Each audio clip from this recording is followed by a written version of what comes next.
Hello friends, my self मोहित राव। आज का हमारा टॉपिक है बेड सोर, जो कि फंडामेंटल ऑफ नर्सिंग सब्जेक्ट से है। ये बिल्कुल बेसिक टॉपिक है। ये हर एक नर्सिंग कम्पिटिटिव एग्ज़ाम में कम से कम 2 से 3 क्वेश्चन आते हैं इस टॉपिक के। तो शुरू करते हैं। आज का हमारा टॉपिक है बेड सोर। बेड सोर को हम डेक्यूबिटिस अल्सर भी बोलते हैं। इसको प्रेशर सोर के साथ डेक्यूबिटिस अल्सर भी बोलते हैं। ये बोन प्रोमिनेंट एरिया पर मोस्टली होता है। हर एक पेशेंट को जो भी हम पोजीशन प्रोवाइड करते हैं उसी पोजीशन के हिसाब से उसका बोन प्रोमिनेंट एरिया बन जाता है और प्रेशर पॉइंट भी बन जाता है। जैसे सुपाइन पोजीशन है हमारा, अगर पेशेंट सुपाइन पोजीशन के अंदर है तो उसमें डिफरेंट एरियाज पर प्रेशर पड़ेगा पेशेंट के ही वेट का। ठीक है, तो इसकी पैथोफिजियोलॉजी है। जैसे बेड रिडन पेशेंट है कोई भी, वो बेड पर है, उसके प्रेशर पड़ेगा उसके प्रेशर पॉइंट्स पर, तो ब्लड कैपिलरीज पर भी प्रेशर पड़ेगा। ब्लड कैपिलरीज रप्चर होंगी जिससे इस्चीमिया होगा। इस्चीमिया होने से नेक्रोसिस हो जाएगा और वहाँ के एरिया में अल्सर टाइप बन जाएगा जिससे ब्लीडिंग भी होने के चांसेस रहते हैं। उसके बाद है every 2 hourly position should be change in hospital work. हम हमेशा पेशेंट की पोजीशन हर 2 घंटे में चेंज करेंगे। उसको पेप्टिक ये इसके प्रेशर अल्सर से बचाने के लिए हम उसको पेशेंट की हर 2 घंटे में पोजीशन को चेंज करेंगे।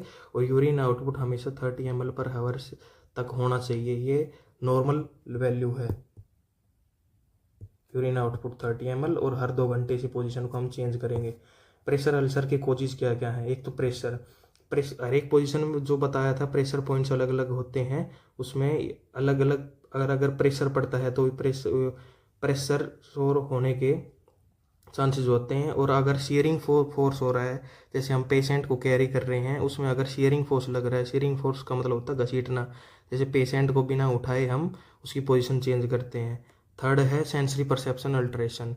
मान लो कोई पेशेंट पैरालाइज है तो उसके सेंसरी परसेप्शन अल्टर हो जाएंगे जिसकी वजह से उसको सेंसेशन फील नहीं होंगी और प्रेशर अल्सर होने के चांसेस बहुत ज़्यादा बढ़ जाते हैं। अगला है माल न्यूट्रिशन। अगर पेशेंट में माल न्यूट्रिशन है या फिर किसी भी न्यूट्रिशन की कमी है, जैसे प्रोटीन है, प्रोटीन की कमी होने से मसल ब्रेकडाउन होगा। मसल ब्रेकडाउन होने के कारण अल्सर बनने के चांसेस बहुत ज़्यादा बढ़ जाते हैं। उसके बाद है डिहाइड्रेशन। अगर बॉडी में डिहाइड्रेशन होगा, डिहाइड्रेशन की वजह से भी वो स्किन ड्राई हो जाएगी। ड्राई होते ही जल्दी अल्सर होने के चांसेस हो जाते हैं। उसके बाद है मॉइस्ट एरिया और वेट बेड शीट। अगर बेड शीट वेट है तो उसमें प्रेशर अल्सर होने के चांसेस बहुत ज़्यादा बढ़ जाते हैं, या फिर एरिया मॉइस्ट है तो भी। इनकॉन्टिनेंस ऑफ यूरिन मतलब dribbling of urine. Dribbling of urine में एक बूंद कर करके पेशेंट का यूरिन निकलता रहता है जिसकी वजह से जो एरिया होगा वो वेट हो जाएगा और वेट होते ही प्रेशर अल्सर होने के चांसेस बहुत ज़्यादा बढ़ जाएंगे। उसके बाद है स्टेजेज ऑफ बेड सोर। Stages on the basis of skin and layer involve. Skin की लेयर के अकॉर्डिंग स्टेजेस बताई गई हैं बेड सोर की। स्किन की लेयर 3 लेयर होती हैं स्किन की, एपिडर्मिस, डर्मिस और सबक्यूटेनियस टिश्यू। ठीक है, इसमें जैसे फर्स्ट स्टेज में ओनली एपिडर्मिस ही डैमेज होगी। स्किन नॉन ब्लैंचेबल स्किन मतलब स्किन फटेगी नहीं, बस रेडनेस हो जाएगा एरिया पर, उससे ये हमारा हो गया फर्स्ट स्टेज। इसमें नॉन ब्लैंचेबल स्किन होती है। सेकंड स्टेज में एपिडर्मिस प्लस डर्मिस मतलब पार्शियल थिकनेस। इसमें डर्मिस इन्वॉल्व होगी और एपिडर्मिस इन्वॉल्व होगी। स्किन पीलिंग ऑफ, इसमें स्किन पील ऑफ हो जाएगी और इसमें छाले टाइप में बन जाएंगे, जैसे ब्लिस्टर्स, ओपन अल्सर बन जाएंगे। इसमें फर्स्ट स्टेज में हमारी स्किन बिल्कुल भी नहीं फट रही थी, सेकंड स्टेज में स्किन भी फट जाएगी। इसमें डर्मिस और एपिडर्मिस दोनों इन्वॉल्व हो जाएंगे। थर्ड स्टेज में एपिडर्मिस, डर्मिस और सबक्यूटेनियस टिश्यूज। ठीक है, इसमें एपिडर्मिस भी, डर्मिस भी, सबक्यूटेनियस टिश्यू भी इन्वॉल्व हो जाएंगे और फैटी टिश्यू विजिबल हो जाएंगे। इसमें full thickness loss of skin होता है। मतलब अगर थर्ड स्टेज के अंदर डर्मिस, एपिडर्मिस, सबक्यूटेनियस हो गए और full thickness loss of skin हो जाएगी। अगर प्रेशर अल्सर बनता है तो फुल थिकनेस तक जाएगा। और फोर्थ स्टेज जो वेरी डेंजरस स्टेज है, इसमें exposing muscle, tendon and bone. इसमें मसल भी इन्वॉल्व हो जाएगी, टेंडन भी इन्वॉल्व हो जाएगा और बोन भी इन्वॉल्व हो जाएगी। 4 स्टेज ऑफ पेप्टिक अल्सर में इसमें full thickness loss of muscle होता है, इसमें बोन भी विजिबल हो जाती हैं और कई बार बोन भी इन्वॉल्व हो जाती हैं प्रेशर अल्सर में ही। उसके बाद है रिस्क असेसमेंट। इसको कैसे डायग्नोस करते हैं, मेनली डायग्नोसिस का पार्ट है हमारा। डायग्नोस कैसे करते हैं, इसके 2 स्केल होते हैं, एक तो नॉर्टन स्केल, एक ब्रैडन स्केल। इसमें 5 पैरामीटर होते हैं, इसमें 6 पैरामीटर होते हैं। इसमें 20 स्कोर देते हैं, इसमें 23 स्कोर देते हैं। नॉर्टन स्केल में 20 स्कोर, ब्रैडन स्केल में 23 स्कोर देते हैं। मोस्ट कॉमन यूज होता है ये हमारे नॉर्टन स्केल यूज होता है, ये 1987 में आया था। और ब्रैडन स्केल को हम मेनली क्लिनिकल पर्पज के लिए यूज करते हैं। इसमें 6 पैरामीटर होते हैं, 6 पैरामीटर एंड 23 स्कोर्स। ठीक है, इसके 6 पैरामीटर कौन कौन से हैं? एक तो सेंसरी परसेप्शन है, moisture, activity, mobility, nutrition, friction and shearing. ठीक है, इसमें सेंसरी परसेप्शन को हम 4 स्कोर देते हैं, मॉइस्चर को भी 4 स्कोर देते हैं, एक्टिविटी को भी 4, मोबिलिटी को भी 4, न्यूट्रिशन को 4 और फ्रिक्शन को हम देते हैं 3 स्कोर, जिसको हम सबसे लास्ट में रखते हैं।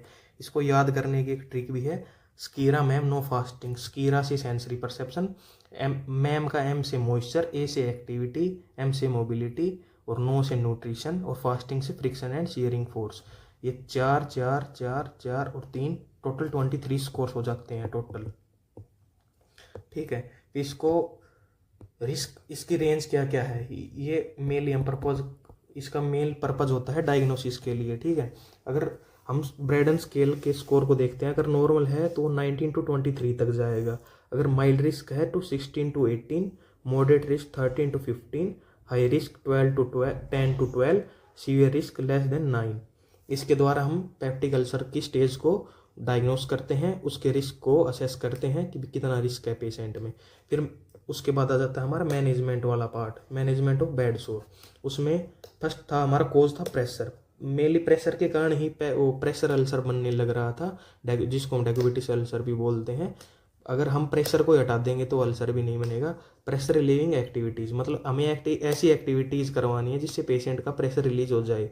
जैसे हर 2 घंटे में पोजीशन चेंज करनी है, ये तो हॉस्पिटल का बेसिक रूल है कि हर पेशेंट को हर 2 घंटे में पोजीशन चेंज करवानी पड़ती है। और 30 ml यूरिन तो होना ही होना चाहिए, इससे कम होगा तो किडनी में प्रॉब्लम भी होने के चांसेस ज़्यादा बढ़ जाते हैं। और जैसे प्रेशर रिलीव करने के लिए एयर मैट्रेस को यूज़ करेंगे, वाटर मैट्रेस का यूज़ करेंगे, एयर क्वेश्चन को यूज़ करेंगे।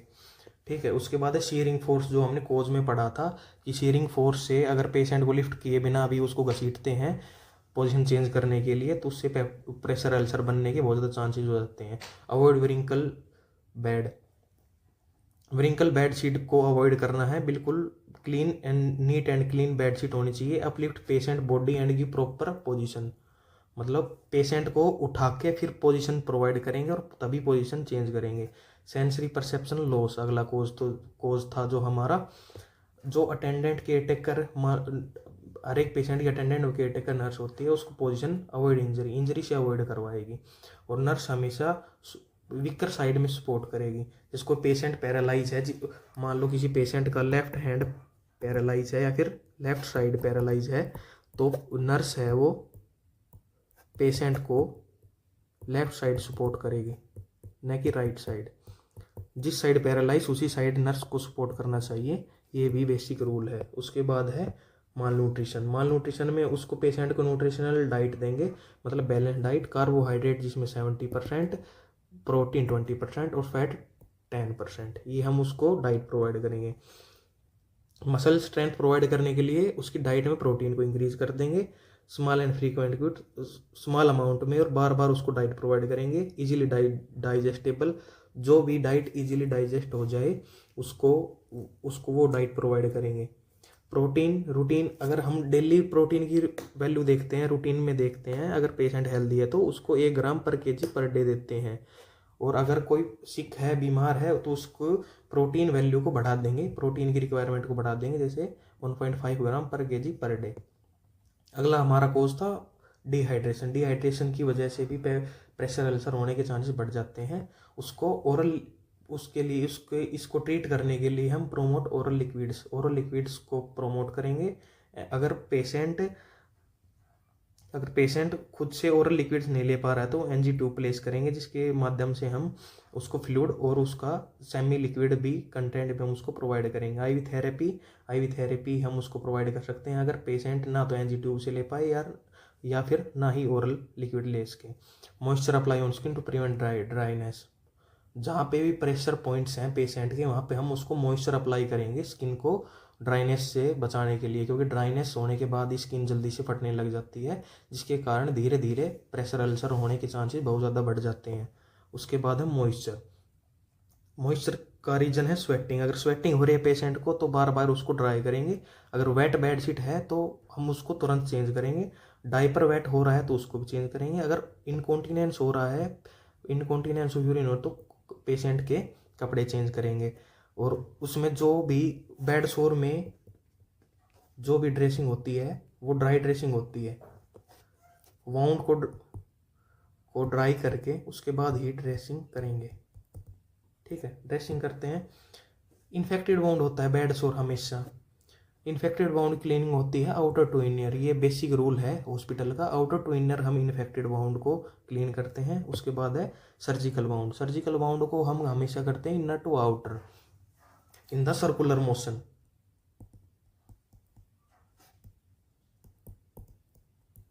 आउटर टू इनर भी सर्कुलर मोशन और इनर टू आउटर भी सर्कुलर मोशन में ही क्लीन करते हैं हम इसी हर एक वाउंड को। इन्फेक्टेड वाउंड को ये हमेशा याद करना, outer to inner, and surgical wound या फिर स्टेराइल वाउंड को इनर टू आउटर करते हैं। ये पॉइंट है हमारा। Betadine used for cleaning purpose only in stoma case. Betadine को हम ओनली क्लीनिंग पर्पज के लिए यूज़ करते हैं, ड्रेसिंग के लिए यूज़ नहीं करते हैं। बिटाडीन को क्लीनिंग सॉल्यूशन, या तो बिटाडीन को अगर हम क्लीन कर रहे हैं बिटाडीन से तो 30 से 45 सेकंड के लिए हम वाउंड को क्लीन करेंगे। उसके बाद है हाइड्रोजन परऑक्साइड। अगर हाइड्रोजन परऑक्साइड यूज़ करते हैं तो ये एसिडिक नेचर का होता है, बहुत ही कम यूज़ करते हैं क्योंकि पेशेंट को जलन करता है। अगर वाउंड हीलिंग हमें प्रमोट करनी है तो प्रोटीन रिच डाइट और vitamin C. Protein rich diet बताया था कि प्रोटीन की डिफिशियंसी की वजह से मसल ब्रेक डाउन हो जाती है, तो प्रोटीन की ही डाइट में हम बढ़ाएंगे प्रोटीन को ही, और साथ साथ विटामिन सी भी देते हैं। विटामिन सी वाउंड को हील करने में बहुत ज़्यादा मदद करता है। या फिर हाइपरबोरिक ऑक्सीजन थेरेपी। अगर पेशेंट को और कोई प्रॉब्लम है, जैसे डायबिटीज मेलाइटिस की प्रॉब्लम है, तो वाउंड हील नहीं हो पाता, उसमें हम हाइपरबोरिक ऑक्सीजन थेरेपी देते हैं। ये प्रमोट हीलिंग करता है, promote healing. Protein rich diet देंगे, विटामिन सी देंगे और हाइपरबोरिक ऑक्सीजन थेरेपी देंगे जो कि हीलिंग को प्रमोट करेगा। उसके बाद है ये एक डेबरीमेंट प्रोसेस होता है। इसमें हम क्या करते हैं, रिमूव ऑफ कस्ट फ्रॉम द वाउंड। जैसे वाउंड के बाहर जो डेबरीमेंट जमा हो जाता है, करस्ट जमा हो जाता है वो वाउंड के किनारों की तरफ, हम उसको रिमूव करेंगे ताकि वाउंड जल्दी से हील हो सके। ठीक है, अब ये नोट है, डायबिटिक पेशेंट है हमारे पास। डायबिटिक पेशेंट में हम डिब्रीमेंट कैसे करते हैं। डायबिटिक पेशेंट में डिब्रीमेंट करने के लिए उसके लिए पहला तो मेन है नेल कटिंग ऑफ स्ट्रेट। हम राउंड शेप में नेल कटिंग डायबिटिक पेशेंट की कभी नहीं करते, हमेशा स्ट्रेट वे में डायबिटिक पेशेंट की नेल कटिंग करते हैं। ये क्वेश्चन बहुत बार आता है एग्जाम में। शू हम उसको ब्रांडेड और प्रॉपर साइज़ के शू पहनाएंगे, ना ही साइज से ज़्यादा ना ही साइज से कम। Prevent injury and assess for neural. उसको डायबिटीज पेशेंट के डेब्रीमेंट में मतलब वाउंड को हीलिंग करने के लिए एक तो इंजरीज प्रिवेंट करेंगे और एक मतलब सेंसेशन, असेस फॉर सेंसेशन लगा लो आप। असेस फॉर सेंसेशन मतलब डायबिटीज पेशेंट की क्या होता है, सेंसेशन कम होने लग जाती है पैरों में, जिसकी वजह से उसको इंजरी का भी पता नहीं चलता। तो हम उसको एक तो इंजरी से तो प्रिवेंट करेंगे ही, और उसकी सेंसेशन को बार बार में असेस करेंगे कि पेशेंट असेस कर पा रहा है नहीं कर पा रहा। ठीक है। एसर क्या होता है, एसर डेड टिश्यू होता है, dead tissue around the wound. उसको रिमूव करने की प्रोसेस को कहते हैं एस्टेक्टमी। इसके लास्ट में एक्टमी होता है, मतलब इसको काट के निकालेंगे। नो नर्व इन्वॉल्वमेंट मतलब जो एसर होता है जो वाउंड के साइड में होता है उसमें कोई भी नर्व इन्वॉल्वमेंट नहीं होती। तो पेशेंट अगर हम पेशेंट के वाउंड के एसर को हटाएंगे तो पेशेंट को कोई पेन फील नहीं होगा। No need of analgesia anaesthesia. अगर मान लो अगर नर्व इन्वॉल्व नहीं है तो अगर पेशेंट को पेन ही नहीं है और तो हो रहा तो हम उसको एनेस्थीसिया देंगे भी नहीं, क्योंकि नर्व तो इन्वॉल्व पहले ही डैमेज हो चुकी प्रेशर अल्सर की वजह से, तो उसको हम एनेस्थीसिया नहीं देंगे। ठीक है। कंपार्टमेंट सिंड्रोम ये मेनली मस्कुलोस्केलेटल में आता है। इसमें फेसियोटॉमी करते हैं, clouded of leg muscle fracture burn. अगर सीवियर कंडीशन का बेड सोर हो जाएगा तो उसमें भी कंपार्टमेंट सिंड्रोम होने के चांसेस बहुत ज़्यादा बढ़ जाते हैं। उसका मैनेजमेंट है फेसियोटॉमी। इसमें नर्व इन्वॉल्व होती हैं, इसमें एनेस्थीसिया भी रिक्वायर्ड होता है और ऑपरेशन थिएटर की नीडेड होती है। बल्कि जो हम एसरेक्टमी कर रहे थे उसमें ना तो हम इसमें, क्योंकि ना तो नर्व इन्वॉल्व होती है, ना एनेस्थीसिया रिक्वायरमेंट होती है और ना ही ओटी की ज़रूरत पड़ती है। जो कंपार्टमेंट सिंड्रोम का उसका क्लिनिकल मैनिफेस्टेशन जो मेन है वो है ये क्लाउडिकेशन इन मसल्स, मतलब लैक ऑफ ऑक्सीजन की कमी के कारण क्लाउडिकेशन हो जाता है मसल्स में।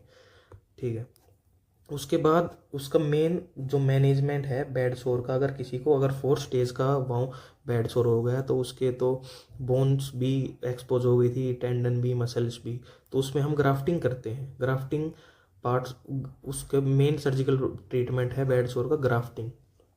ठीक है, जो और उसके बाद अगर हमने अगर ग्राफ्ट लगाया है तो graft part should be elevated for 24 hours. 24 hours हम ग्राफ्ट पार्ट को एलिवेट करके रखे हैं to prevent contracture.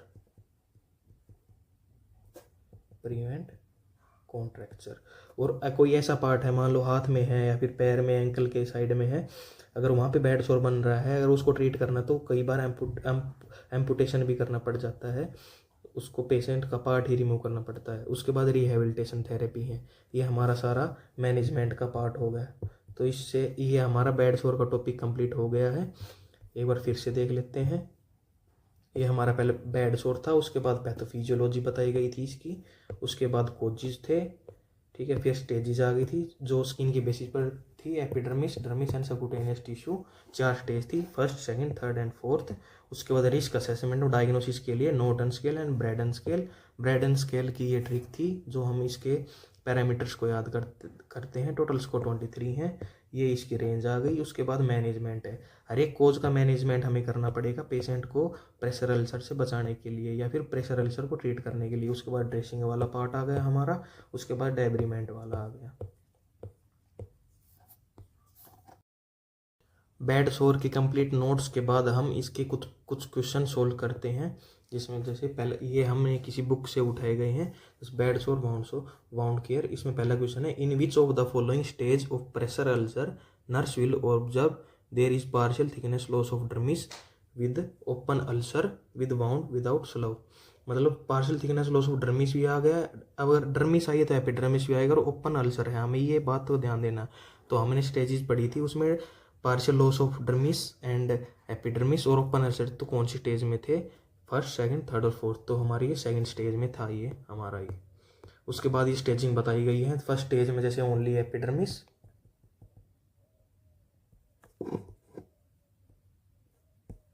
Second stage में एपिडर्मिस प्लस डर्मिस, इसमें epi plus dermis plus subcutaneous tissues, और फोर्थ स्टेज में इसमें बोन, मसल एंड टेंडन सभी कवर हो जाएंगे। ठीक है, उसके बाद है to properly stage a pressure ulcer. हम मतलब प्रेशर अल्सर को ठीक करने के लिए हम क्या क्या करेंगे, एक तो eschar must be remove, the skin must be completely dry, natural light must be use, the patient must be supine.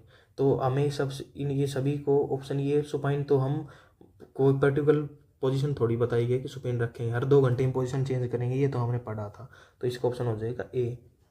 अगला क्वेश्चन है, a bedridden patient is having intact skin at a sacral region and the symptoms of the warmness, pain and firm skin at the site. मतलब skin भी intact है, warmness है, pain है, लेकिन firm skin at the site, मतलब skin intact है, skin अभी फटी नहीं है। तो ये कौन सी स्टेज हो गई हमारी, पहली स्टेज। तो फर्स्ट स्टेज में ही हमारी स्किन नहीं फट रही थी, सेकंड स्टेज में स्किन फट गई थी, अल्सर बन गए थे। Superficial ulceration of skin appearing as an abrasion and blister is characteristic of, मतलब इसमें ये हमें एक वर्ड उठाना है, जैसे अब्रेशन एंड ब्लिस्टर, अगर ब्लिस्टर बन गए तो कौन सी स्टेज हुई हमारी, स्टेज सेकंड, मतलब ऑप्शन हमारा सी करेक्ट हो गया। ये डीएसएसबी नर्सिंग ऑफिसर में भी आया हुआ है। A patient is found to have reddened area of skin with serum filled blister and bleed, serum filled blister formation, the wound stage as, मतलब ब्लिस्टर फॉर्म हो गए तो फिर से हमारी सेकंड स्टेज आ जाएगी। ठीक है, the patient has a pressure ulcer in which subcutaneous fat is visible but bone tendon muscle is not exposed और विजिबल, दिस इज, हमारा सबकुटेनियस फैट विजिबल हो गया, ठीक है, लेकिन बोन और टेंडन इन्वॉल्व नहीं हुए, तो हमारी कौन सी स्टेज हुई? पहली में एपिडर्मिस, दूसरी में एपिडर्मिस एंड डर्मिस, तीसरी में epidermis, dermis and subcutaneous tissue, मतलब फैटी टिश्यू विजिबल हो गया, तो ये हमारी स्टेज 3 हो गई। अगला क्वेश्चन है, a patient has a pressure sore on the back of her right hip and the bone is exposed, this pressure sore is, अगर हमारे यहाँ इसमें बोन ही एक्सपोज हो गई तो ये कौन सी स्टेज हुई? स्टेज 4, ठीक है। The earliest identifying sign of developing pressure sore at skin is localized edge, मतलब अगर हम पेशेंट को प्रेशर अल्सर बन रहा है तो उसकी पहली स्टेज कौन सी होगी? हम मतलब हम उसको कैसे आइडेंटिफाई कर सकते हैं कि इस पेशेंट को प्रेशर अल्सर होने के चांसेस हैं? एक लॉस ऑफ सेंसेशन, ये तो पैरालाइज पेशेंट का हो गया, ठीक है। कूलनेस टच, कभी भी एडेमा लगा लो या फिर इस पेशेंट को कुछ भी प्रॉब्लम है तो उसमें कूलनेस नहीं आएगा, वार्मनेस आएगी। एडिमा तो बहुत लेट स्टेज में आती है, तो ये चेंज इन कलर इसका राइट ऑप्शन हो गया। Pneumatic bed is used for prevention of, pneumatic bed हम किसके लिए यूज़ करते हैं? टंग इंजरी, नोट, मस्कुलर कॉन्ट्रैक्चर के लिए यूज़ नहीं करते, फुट एब्सेस के लिए यूज़ नहीं, इसको हम बेड सोर को प्रिवेंट करने के लिए हम इसको यूज़ करते हैं। क्लीनिंग द बेड सोर हैज़ डन फ्रॉम, हम बेड सोर को क्लीन कैसे करते हैं? इनर टू आउटर या आउटर इनर? इसको, ये जो बेड सोर है ये अनहेल्दी बाउंड है, तो इसको हम आउटर टू इनर यूज़ करते हैं। स्टेराइल बाउंड को यूज़ करने के लिए इनर टू आउटर यूज़ करते हैं, ये स्टेराइल बाउंड के लिए यूज़ होता है।